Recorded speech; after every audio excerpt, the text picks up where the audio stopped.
What are the risks of FUT and FUE? Well, let's start with FUT. Most FUT doctors say after the procedure you will have a very tiny linear scar on the back of your head.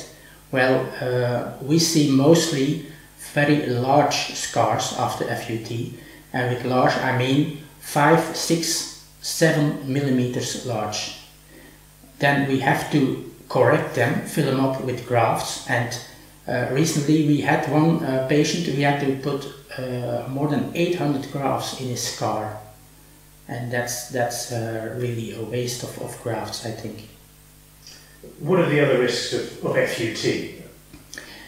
FUT is more like a real operation. There can be a lot of blood loss, tension on the skin, permanent headaches, traction of the scar, the cutting of the nerves can give permanent pains. You can have sensitivity disorders after that operation, and in most of the cases it's permanently.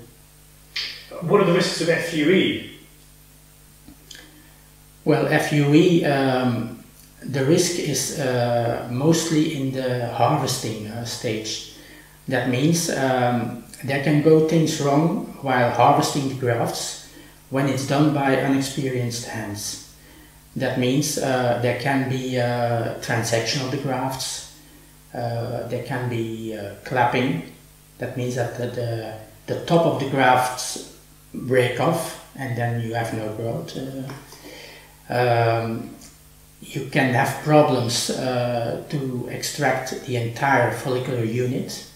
You can damage the protective sheet around the follicular unit, and all those problems can give a lower density, worse growth and a bad result.